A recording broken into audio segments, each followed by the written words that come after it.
Batman is one of the greatest superheroes of all time, and for good reason. He was one of the first superheroes to be only a human with no supernatural abilities, and whose stories focused more on detective work instead of just being about action and being action-packed. Batman would revolutionize the superhero movie genre with the 1989 classic Batman starring Michael Keaton, with its dark and serious undertones. This would inspire future filmmakers to make more Batman films of similar style. And out of all the Batman films that have been released, in my opinion, there is no better live-action Batman than Robert Pattinson's Batman from the 2022 movie, The Batman. That's a lot of bats. Oh my god, bro. This video essay will dive into Robert Pattinson's Batman and will explain why I think he's the best Batman we've seen on the big screen.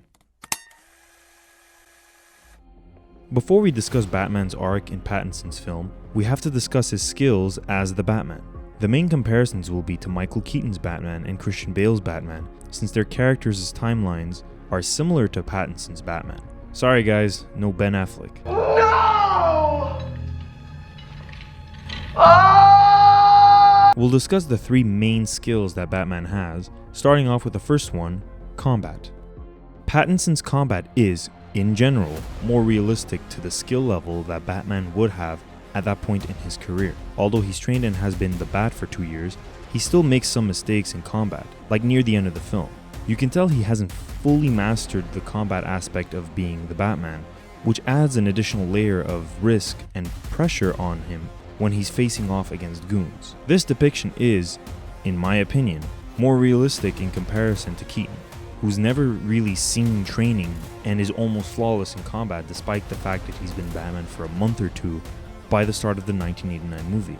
And even though Bale is seen training with the League of Shadows and is more skilled at combat, that kind of training makes Bale's character less relatable and his fighting style less realistic. Bale's skill level also makes his character less viable to injury via combat, since the average grunt stands no chance against him, which limits the tension that the character faces when he encounters regular thugs. This fighting style has a great sense of elegance to it, which is not the case with Pattinson. Pattinson has a more unrefined and violent style, which fits the vengeful character that Batman is supposed to be, especially early on in his career. There's nothing fancy about the way he does things. His style is pragmatic but brutal.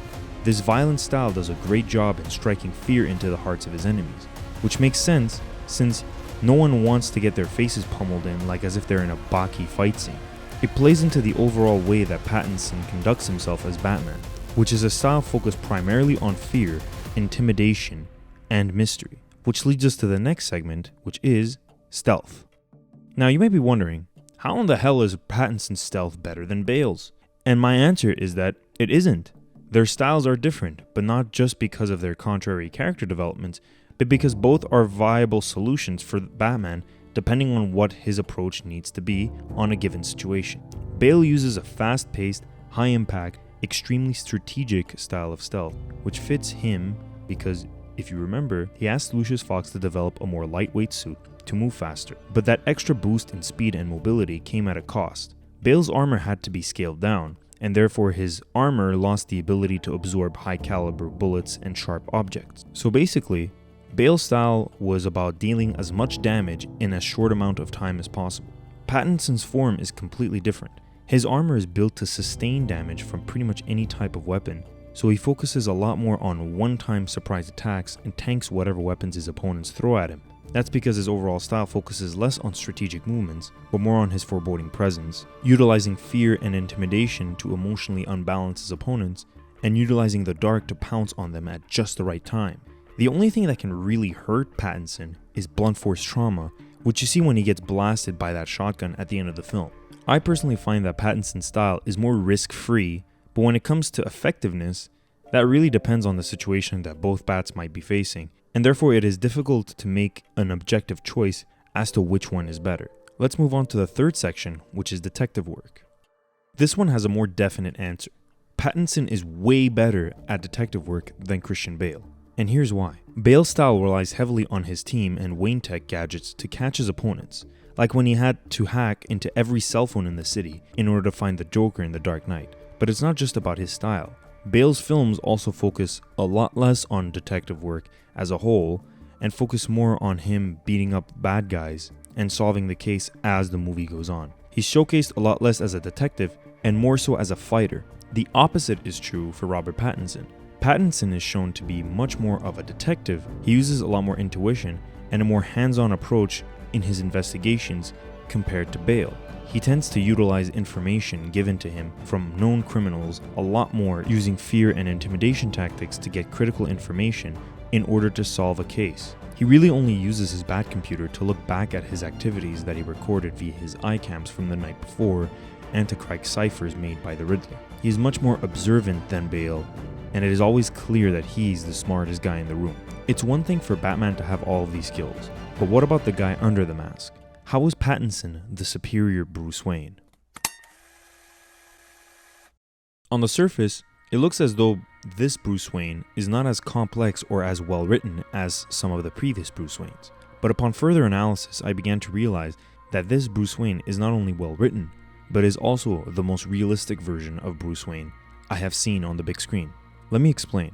This Bruce Wayne, portrayed by Robert Pattinson, is realistic because he is someone who is completely and utterly consumed by vengeance. And who is vengeance in this story? I'm vengeance.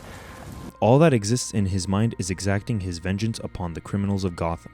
His life as Bruce Wayne during the day is like a small break from being Batman at night. And even then, all he does during the day is sulk about his past and continue his work as the Batman, journaling about his experience from the night before and revising his experiences through his iCams. He doesn't live the typical playboy lifestyle that is common for most Bruce Waynes, which is a realistic take in my opinion.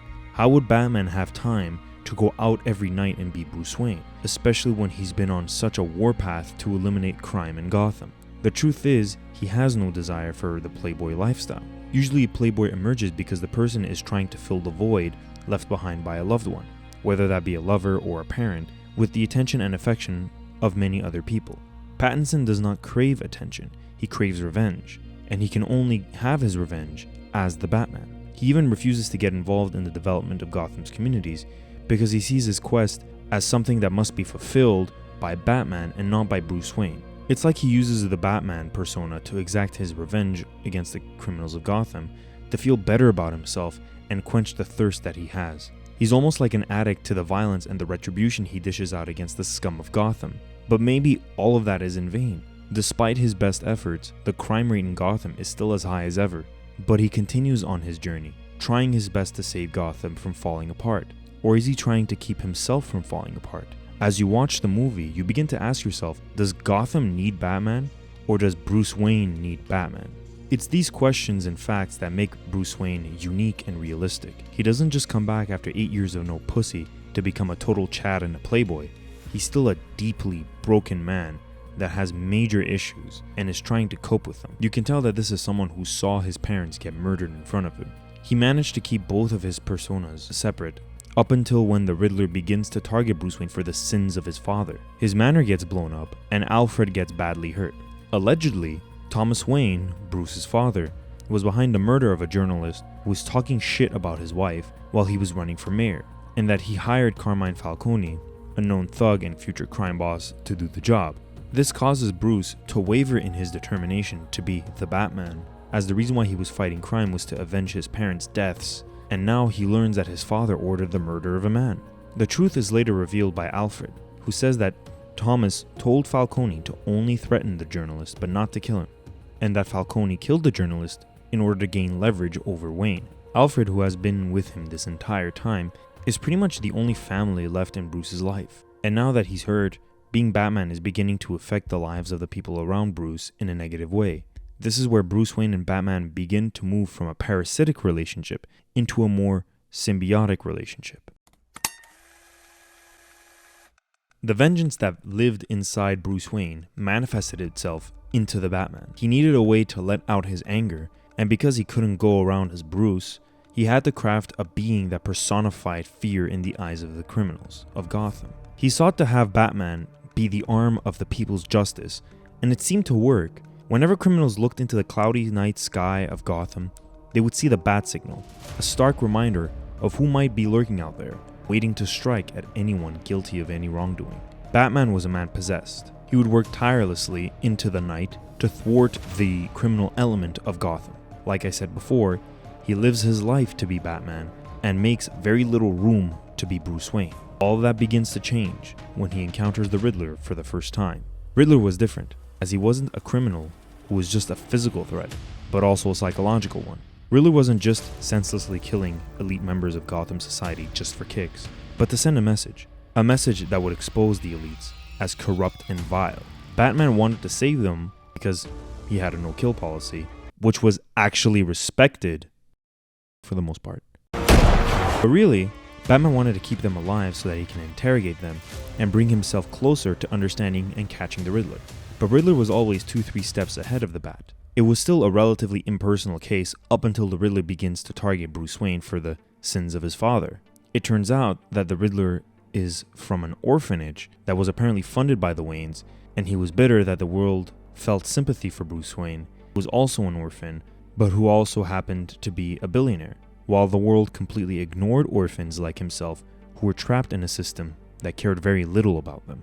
After a while, Batman and the police finally captured the Riddler, and Riddle Boy is sent to jail. Right to jail. But it seemed like he wanted to be caught, like as if his capture was deliberate, which it was. Riddler reveals that the reason he's doing all of this is because he wanted to exact vengeance on the corrupt elites of Gotham, who he blames for his terrible upbringing in the unsupported, cold, and rat-infested orphanage. He was inspired by the Batman to rise up and fight, and he believes that what he was doing was helping Batman in his quest to clean up the city.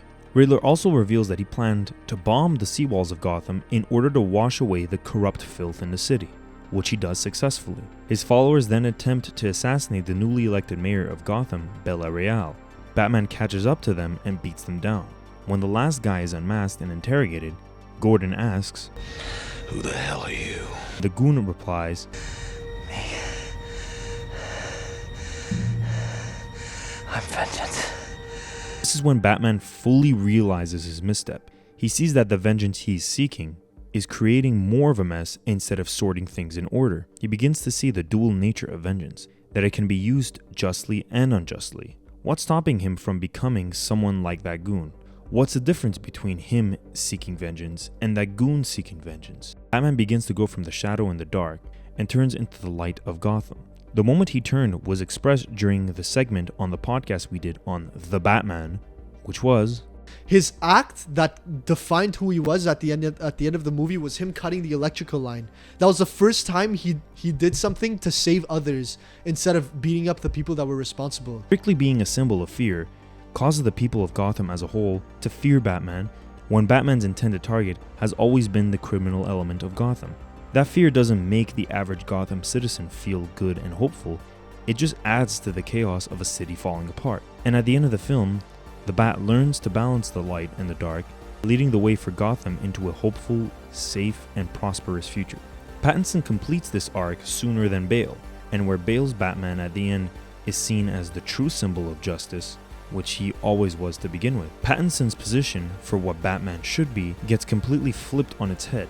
He goes from a symbol of fear to a symbol of hope, and that is, in my opinion, a better arc for the character of Batman. Now that you understand everything that I have said over the course of this video, you begin to realize that the Robert Pattinson Batman is the best Batman we have seen on the big screen. And it's still his first film in the franchise. If there is any doubt now that he's the best Batman, the second film will eliminate whatever doubt there is left. There will be no contest as to who is the best, because Robert Pattinson is now the Vengeance, he is the Knight, he is the Batman.